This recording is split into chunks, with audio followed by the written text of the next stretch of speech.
Hi, I'm Tabby Katz, and I've been asked to make an instructional video of how to can soup. So first things first, I'm going to go ahead and introduce you to the equipment that I have, which is a combination of pressure cookers and water bath. You can can soup in both. Water bath, this is a typical water bath bucket with the rack inside of it. You can go ahead and use this for 3 hours if you're going to be canning soup, if there's any meat in it. Put that down. All right, and the other things that I have to be able to can or jar in other countries is pressure cookers. Now, these are not cheap. I found these at thrift stores and on Facebook Marketplace. There I have different sizes. I have 3 sizes. I have the big one that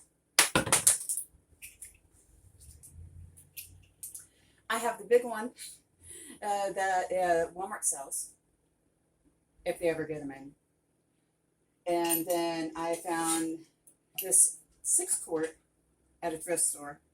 Went ahead and changed out the gasket, which whenever you find anything at the thrift store, I recommend that you change out all the gaskets and safety valves on them because you don't know how old they are. Also, if you're able to find one at a thrift store or a junk shop, also get one of these if it doesn't come with it. This prevents the jars from shattering from impact, because there's going to be a lot of pressure in these. And last but not least, I have my Little Bit Mighty. It holds 2 pints. That's it, or smaller. That's for anything like leftovers that we can go ahead and can. Also, want to talk about weights. There are several weights that I have. The typical weight that everybody has right now that is popular is this little jiggler. Okay, this is this without the rings on it is 5 pounds. Put a ring on it, that's 10 pounds. Put 2 rings on it, it's 15 pounds. There is also these little round ones. If I can take a little look right here, maybe see the 10 or the 15, the 10, and the 5. On the inside of these, there's little holes that have different widths on them that allow the pressure to build up to that point. And so it jiggles and releases pressure at the proper poundage. And then I have this little thing, which is, it sits just on the lid, and it will actually pop up and then back down. Pop up and then back down. And that is for my Little Mighty. If you see, the stem is a little bit different.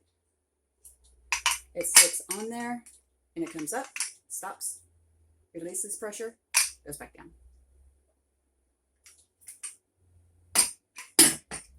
What we're going to do today is we're going to go ahead and make the stock for the soup. You can do this in an Instant Pot. You can do this in a crock pot. You can do this on the stovetop. I am going to go ahead and make a very large batch of 2 gallons because I have other uses for beef stock. Okay, so what I'm going to be using for my stock is very simple ingredients. We have beef bones, carrots, salt,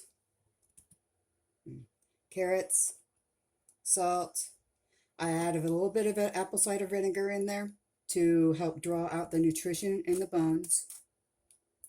We have onions, ginger, celery, some herbs from the garden. There's oregano, garlic stems, rosemary, and bay leaves. And we're going to go ahead and cut everything up and add it to the water. I'm doing 2 gallons in this large pot right here. Okay, so what we're going to do, first things we're going to do is we're going to chop up the celery. We're going to use this end right here for the stalk. And we're going to save the rest for the soup. Because stock, all we want is the flavor of the vegetables. We're not going to actually eat the vegetables.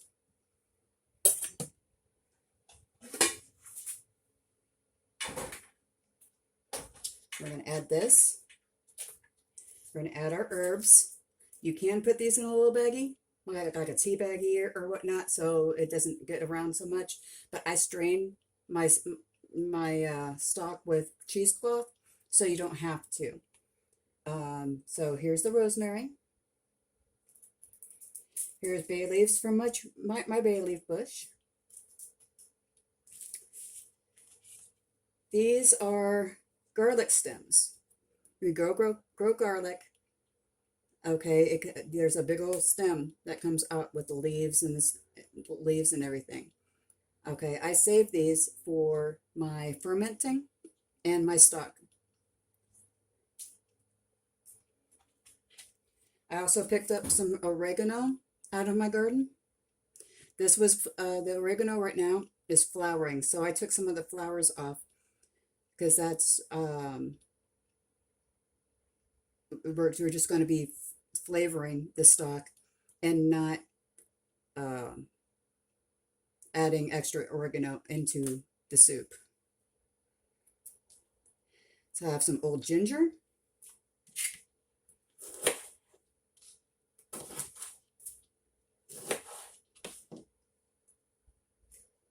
I'm adding that because I've already harvested my ginger this year. I have some old carrots. Now these are those dry baby carrots that tend to dry out after about a week, and nobody really eats them in my house, so I'm going to use these for the stock.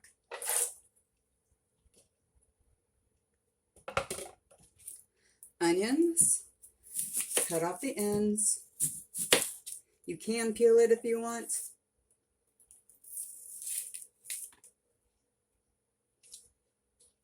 And then cut them in half. Honestly, for me, everything goes in except for the root. That's where all the dirt is.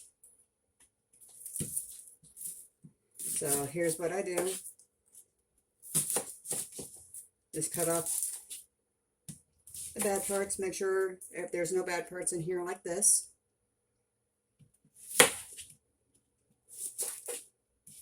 And just throw it in.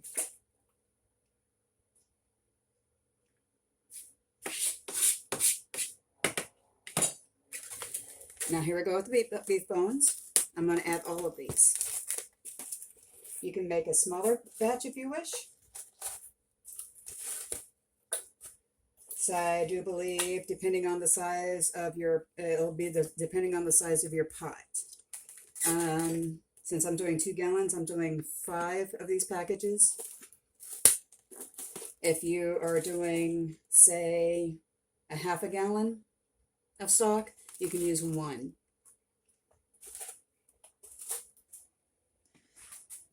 Now that we have almost everything in the stock pot, and give that a little bit of a stir.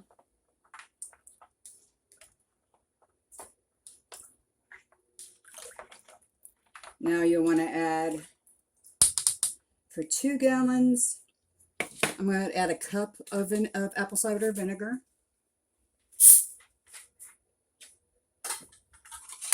And I make my own, so this is live. This is a live with mother.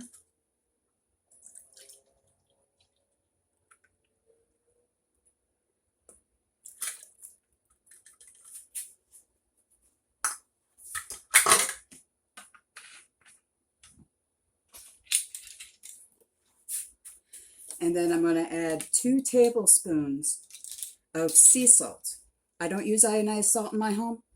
because it does things to my ferments that I don't like. So I just don't bother buying it because um, it would go to waste in my home.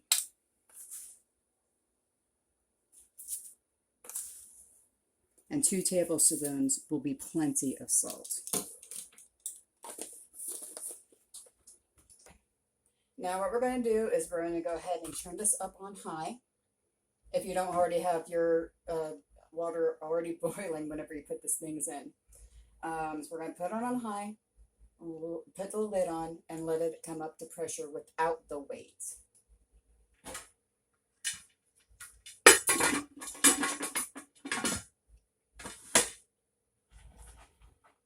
Now for this large pot, there's a little rubber plastic thing in the back. That's to an emergency pressure release. I like to tend to have that pointed away towards the wall, just in case it actually does go release and it doesn't hurt anybody. Okay, so once it starts to steam up and through the vent hole, what you want to do is let that steam about 2 minutes, and then put the pressure weight on there. Once it starts rocking and this little gauge comes up and pops up, that's whenever you want to turn your temperature down to medium or to medium low, and then we count 4 hours. Now the reason why you want to turn everything down from high to medium is because there would be too much pressure in the pot, and you would have what's called siphoning, and that's how accidents happen. You've seen pictures of the lid going out. You've seen pictures of the lid going through the ceiling. That's how you get accidents. So we want to go ahead and turn it down a little bit. So long as this is rocking, and you hear that, and it's keeping pressure, that's all we need.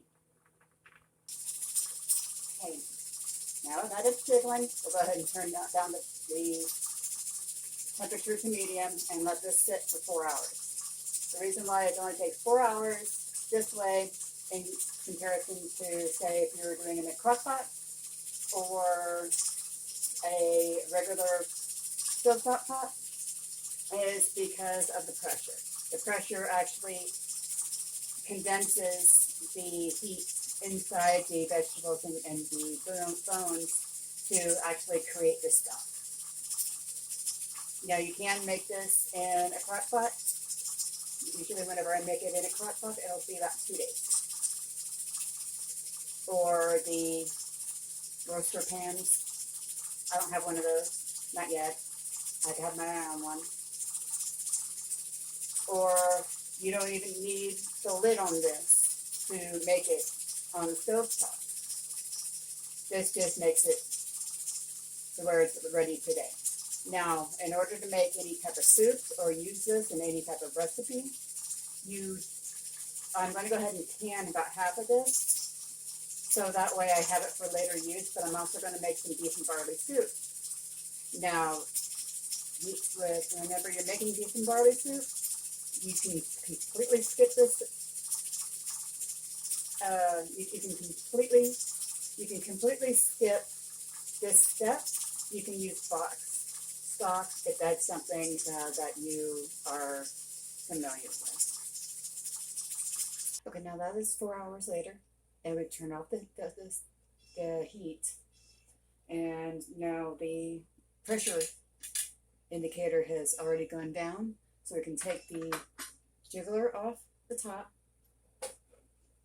Whenever you, trust me on this, whenever you open up the lid, open it up away from you so you don't burn yourself.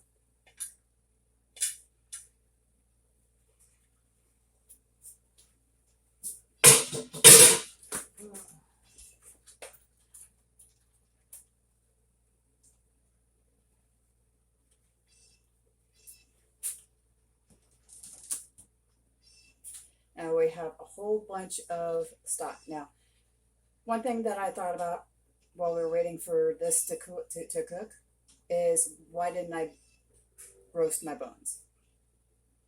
Number one, I forgot. It happens.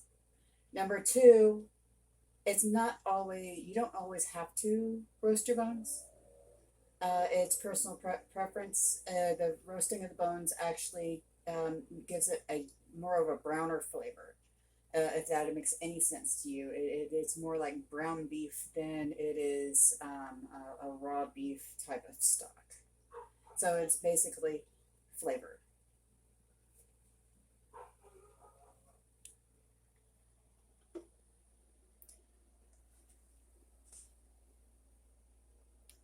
Now this is what it looks like now. See the bones? All nice and cooked.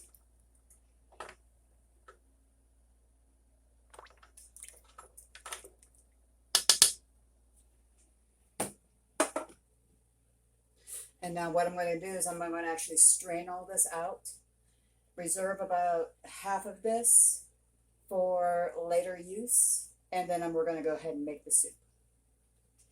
Okay, now that we have everything strained, we can start assembling the soup. Now, here's the ingredients that I'm going to use. Basically, it's basic ingredients, carrots, celery, onion, and then you have onion, garlic, beef, and barley. I'm adding some extra stuff. You can do any in vegetables or anything else that you wish. It's your recipe. It will become your recipe. Hopefully, you'll be able to adapt it from mine. First things first, we're going to go ahead and put a little bit of olive oil into the pan, and then we're going to caramelize the onions, add the celery and the carrots. That way, everything melts together. Then we're going to add the rest of the ingredients. Okay, first things first, we're going to go ahead and put this on medium. Add a little bit of oil. Nice neutral oil. I like olive in this one, even though olive is not neutral. It also has a little bit of a fruity flavor. So we're going to add oil to this, and now we're going to go ahead and chop the vegetables. You want to start out, I'm going to add carrots, mushrooms, celery, tomatoes, onion, garlic. I have some garlic right here. Here's the barley. I was only able to find quick barley. I was not able to find regular barley. So I'm going to show you a different way of actually putting this into the soup.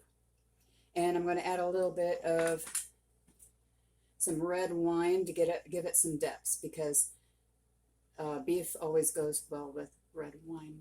And cooking this will actually take the alcohol out but leave the flavor.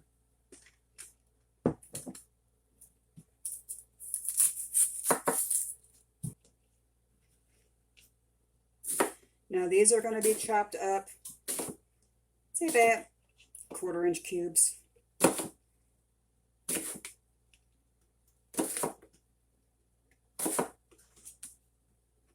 That way they caramelize evenly.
Now I'm using a large onion because I'm making a large batch. I want to be able to have this last throughout the winter, along with my other soups that I have. I have made French onion, I have made chicken noodle, I have made menudo. Menudo is a Mexican soup that uses tripe and hominy. And I'll do another batch for you later so I can show you how that's done as well. That's actually very easy, and it'll be a short video. I may do something else with that, maybe some Mexican beans.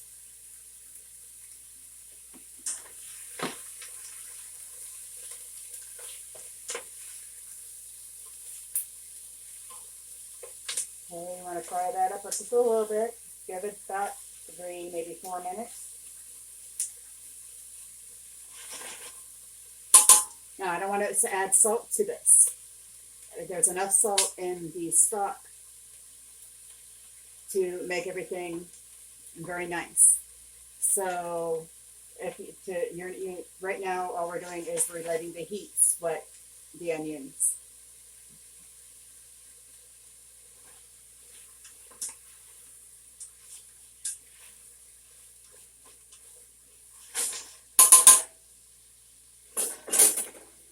Now, I already bought the carrots shredded.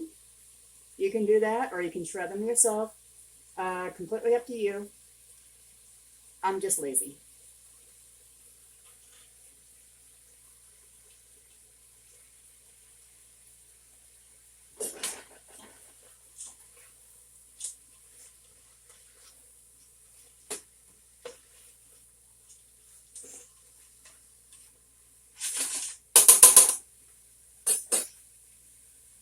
And we're going to shred up, cut up the celery. I don't know if I'm going to use all this.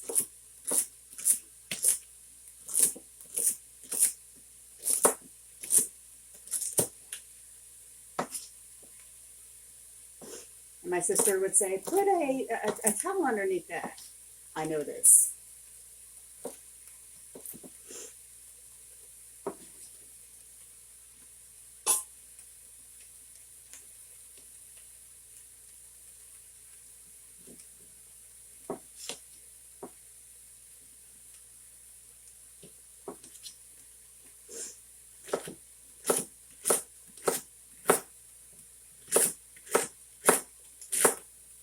You notice I'm not making big chunks because this is a soup, not a stew.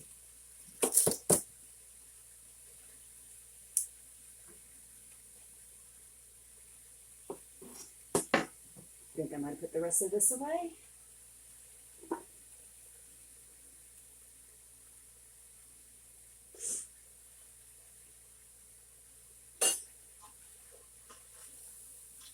I'm going to let this cook down for a little bit.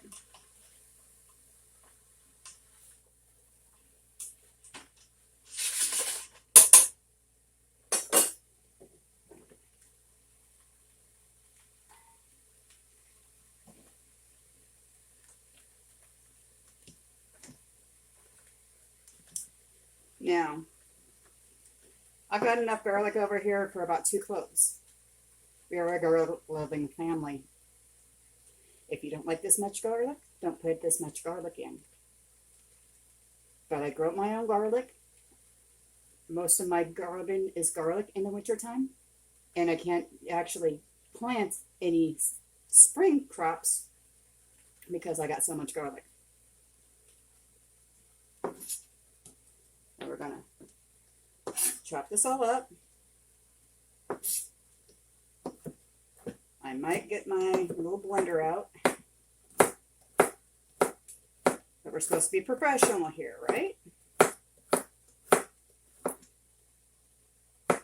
I am not a professional chef. I do not have any formal training. I don't claim to have any formal training, ever, except for what Grandma and Mom taught me.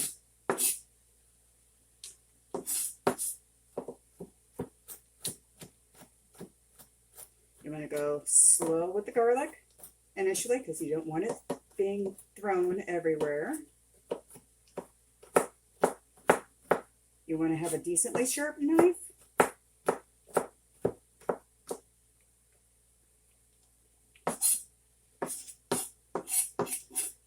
You kind of want them it all chopped up. Not necessarily little pieces, but as little as you can get them. At least until you get bored doing this.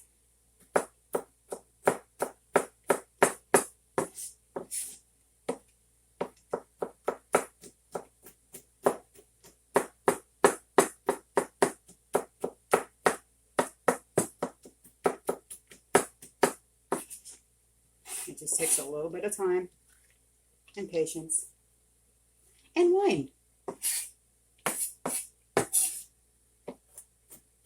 If you don't like mind chunks of garlic, which my family really doesn't, you can leave them like this. You can get them smaller if you want. Normally, I get out my little bullet and chop that up.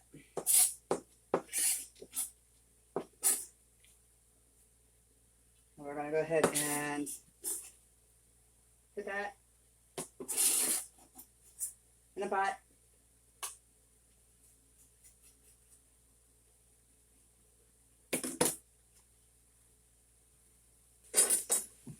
Here's where this comes in. We're going to use this to deglaze the pan. Before that needs to be deglazed, we're going to go ahead and take this off. See if we can't open it. And use it.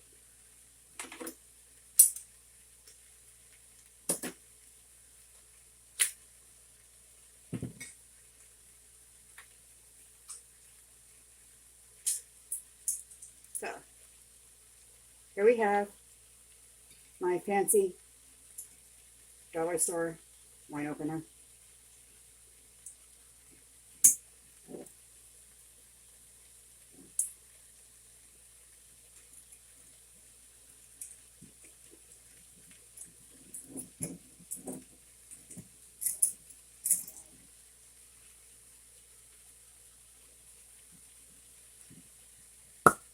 There we go.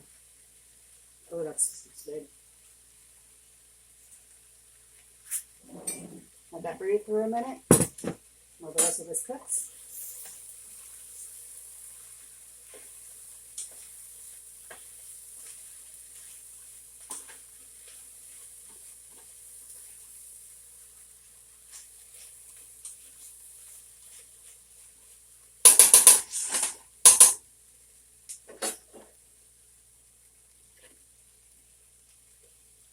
So, what we're going to go ahead and do now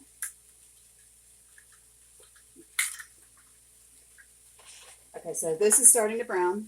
So what we're going to go ahead and do is we're going to add it 1 cup.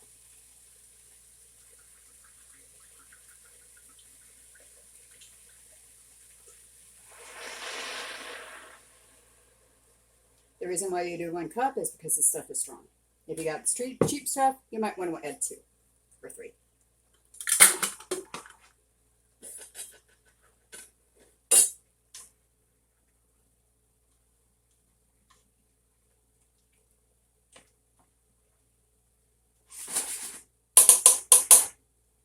Now you want to let this simmer about 10-15 minutes covered.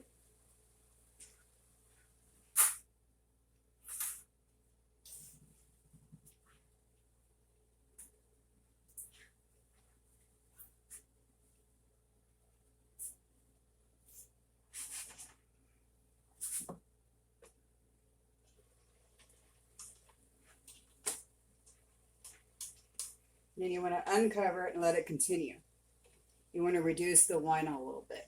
That way it concentrates the flavor. It's already soaked into the celery and the onions and the carrots. So it will still have that nice flavor. You just want to reduce it.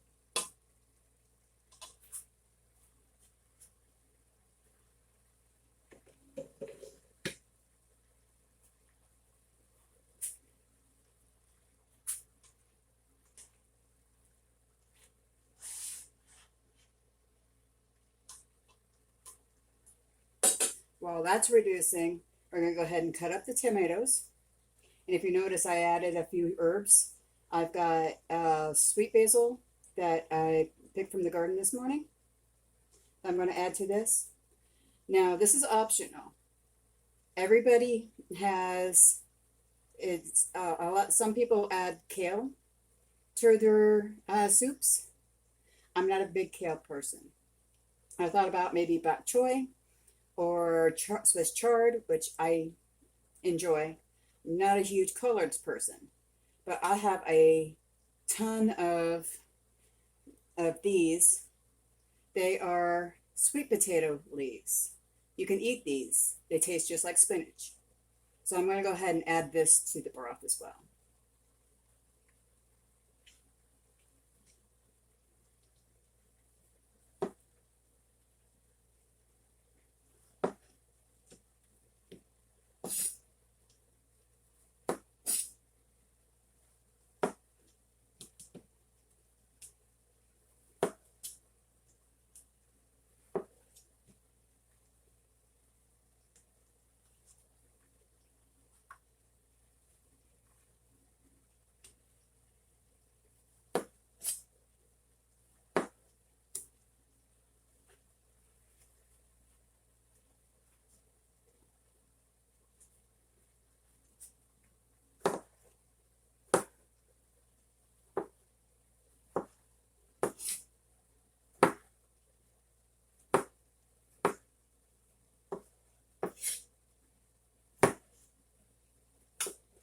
Now notice that I'm using chunks of tomatoes. That's because I want to taste tomato.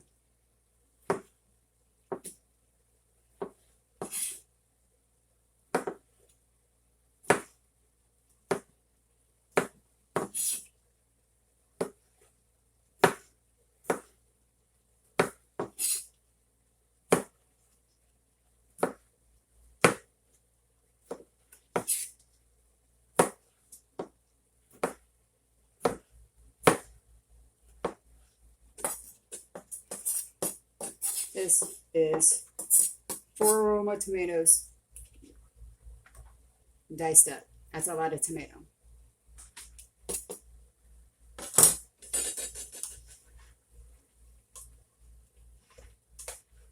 Okay, now that this is reduced by about half, so there's maybe, after everything absorbed the wine, there's about maybe 1/8 of a cup of wine at the bottom of this.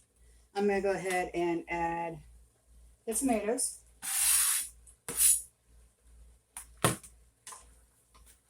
Mix that in a little bit.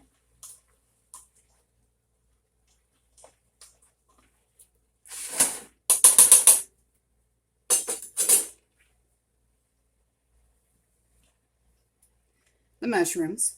I'm using baby bellas.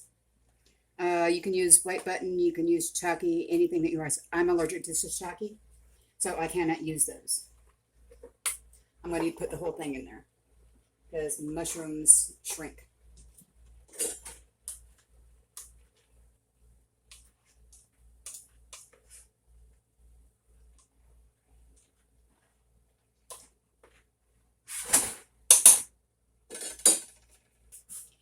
Okay, I want to add these last because I want the flavor to actually come out. If you overcook delicate herbs like basil or thyme or anything fresh, then it will actually lose the flavor of it. If you want to use dry, you use twice as, or use half as much dry as you do fresh. And you can actually cook it longer.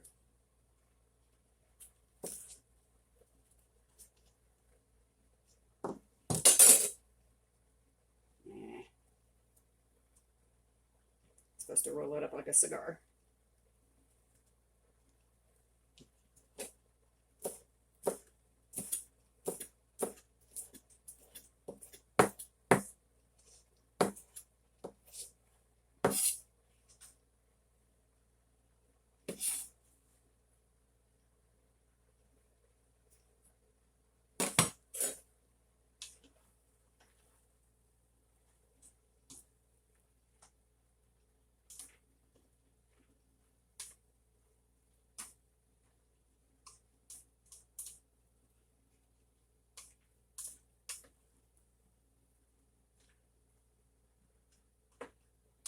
Okay, so at this point, it doesn't matter if the mushrooms are cooked all the way. We're going to add the broth.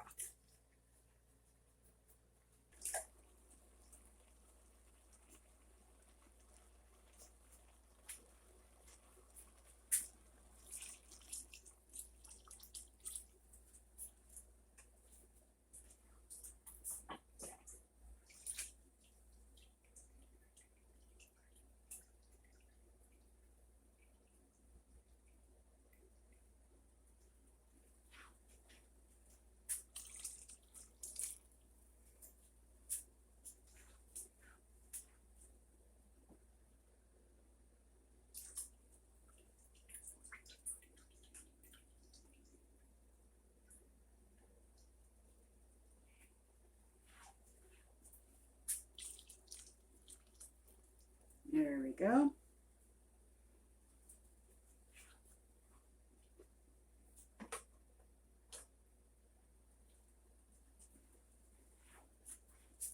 Give it a good stir.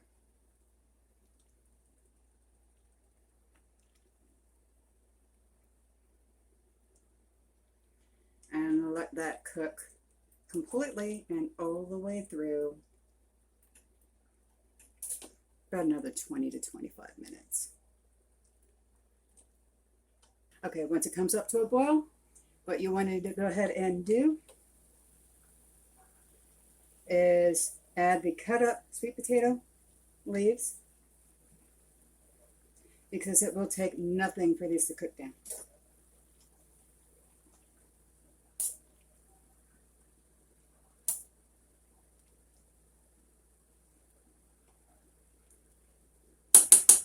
See that? It's cooked. That's how fast those break down. Just like spinach. Get that off of there. There we go. Thank you. It smells so good. And turn off the heat. Let that come down a little bit. And we're going to go ahead and get our jars ready. Now, if you noticed, I haven't added any beef or barley into the soup. I have just made vegetable soup with beef broth. There's a reason for that.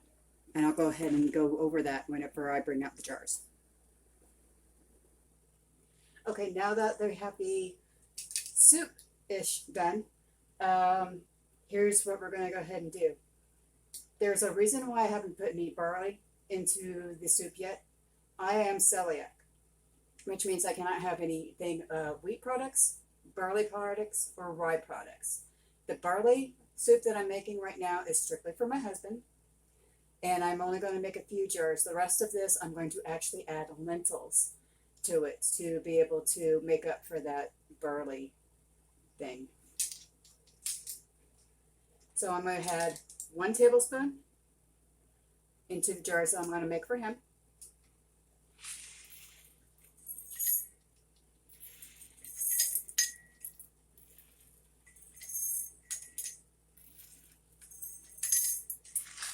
And I'm making a whole bunch of it, big, humongous mess.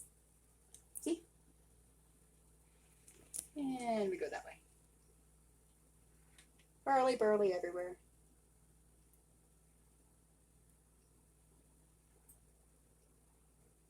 These will actually puff up during the canning process.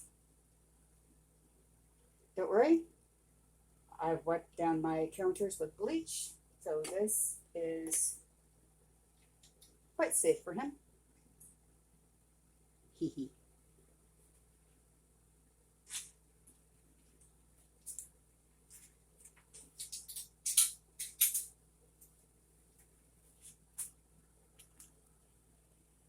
Okay.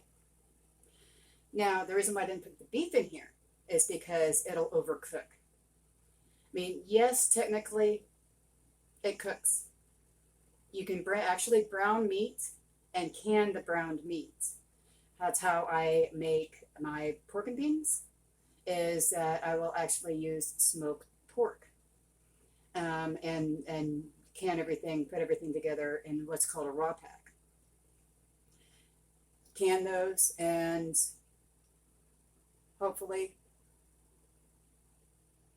it'll come out. But for this,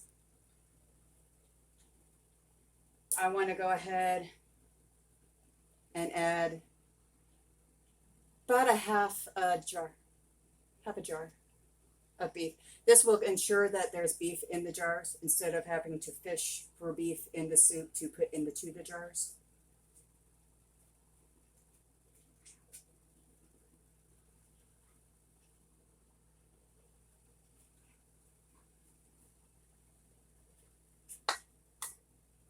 Had to find something.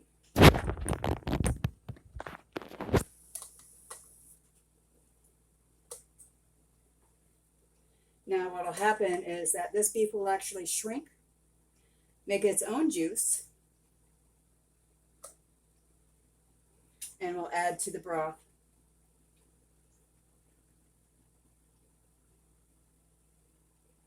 And I'm loosely packing it in there. About a half a jar.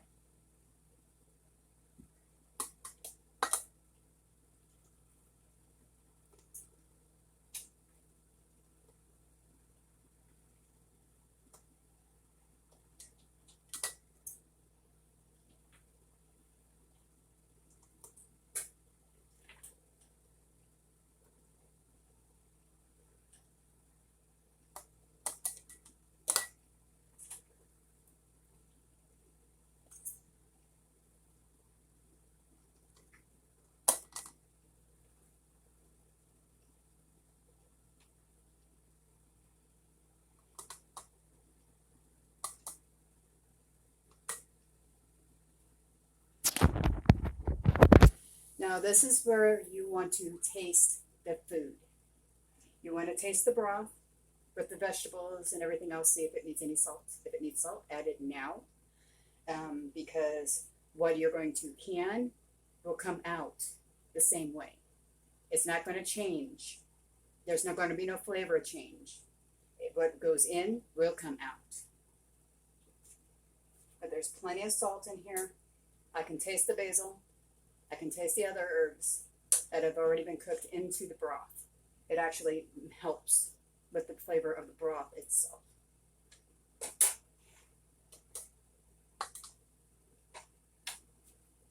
Now for pressure canning, you want a 1-inch headspace in your jar. There is a reason. It's called siphoning. Whenever you pressure can something, you're creating so much pressure inside of the jar that it'll actually siphon out of the lid and create false seals. So you want that 1-inch. So you want that 1-inch headspace. That way, it helps try to prevent the siphoning. Doesn't always happen, but I'll show you a trick that I do.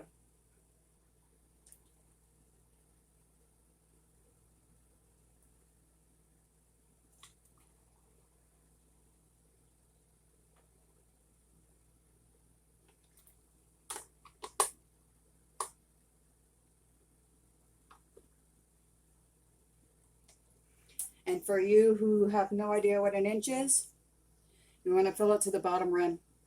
This ring right here. That's 1 inch.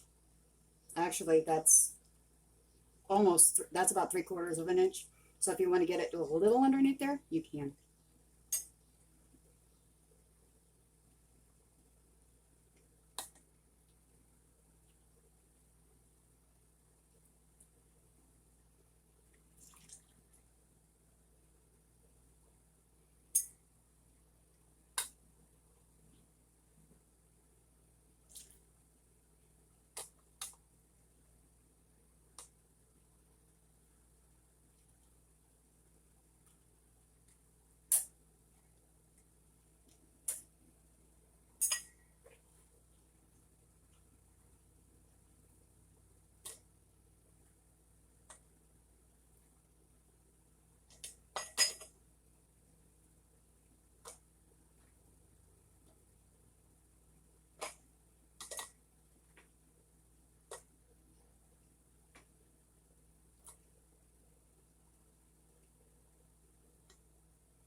Okay, so it now looks like we're going to have more soup than we are jars.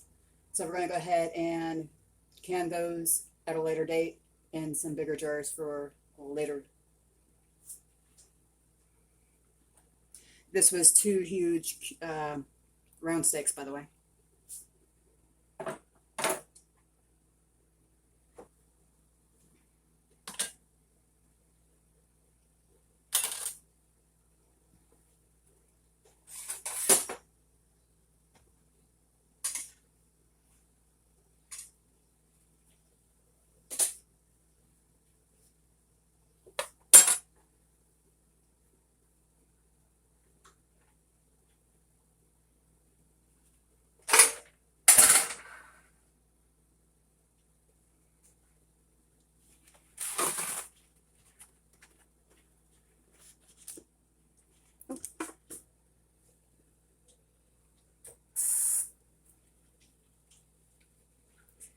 Now what you want to do is you want to wipe your rims with vinegar, white vinegar, not apple cider vinegar. Apple cider vinegar has sugars in it that can actually cause false seal.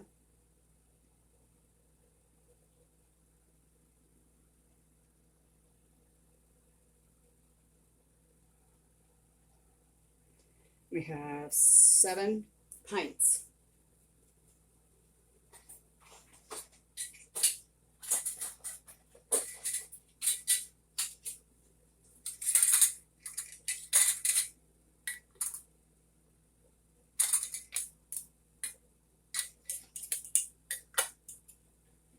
And we want these to be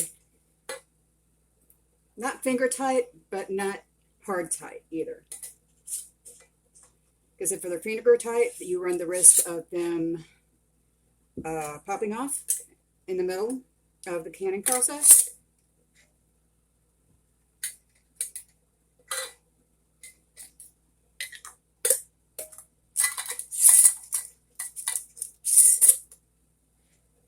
About that.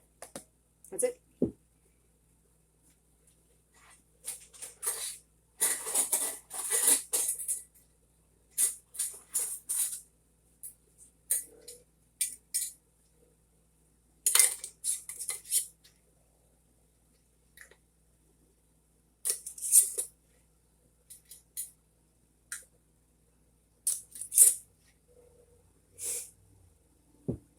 Now you notice I got my medium size and my small size out. Thought I would need my small size to do 2 at once, but since we only have 7, they would fit nicely in here.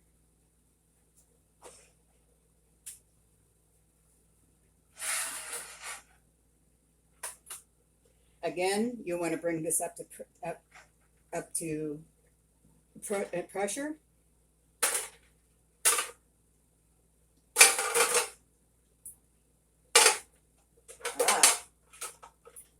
I'm going to need my little one. Look, I got 2 more left. We'll definitely go ahead and put another one on.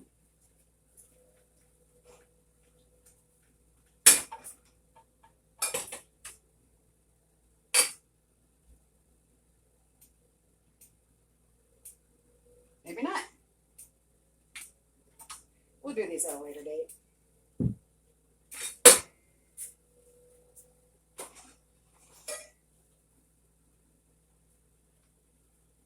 I'll process these with some other meat after this. Now we want to add water to this.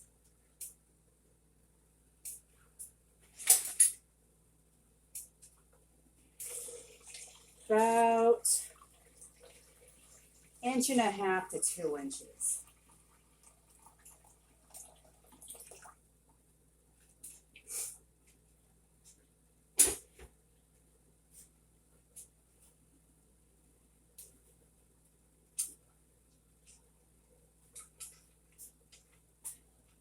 Okay, we're going to turn it on high until it comes up to temperature, just like we did with the stock. Again, safety valve towards the wall.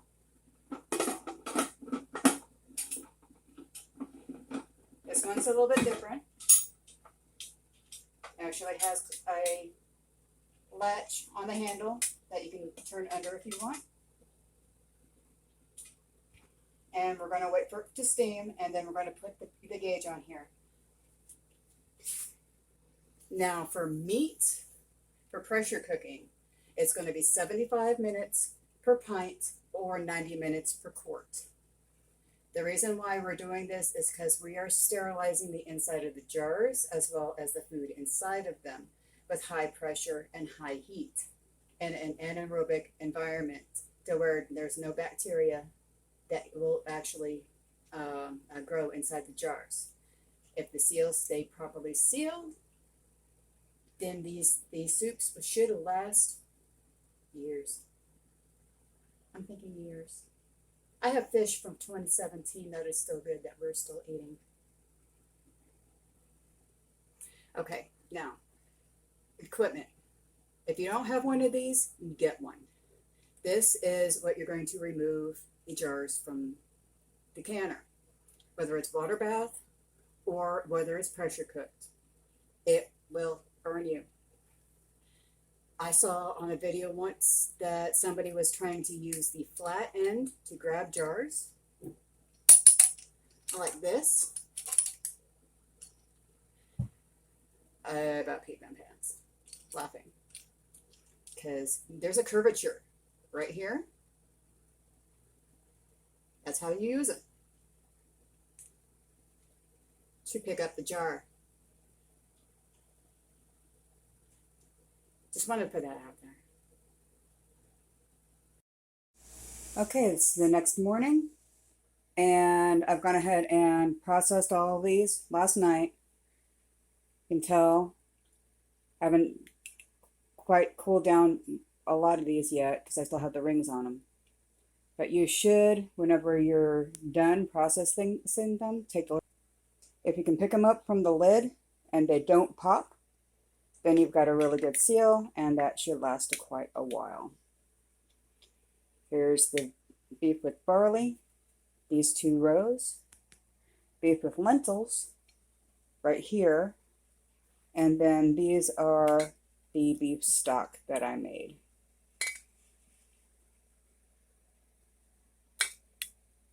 And just remember, your kitchen, your rules.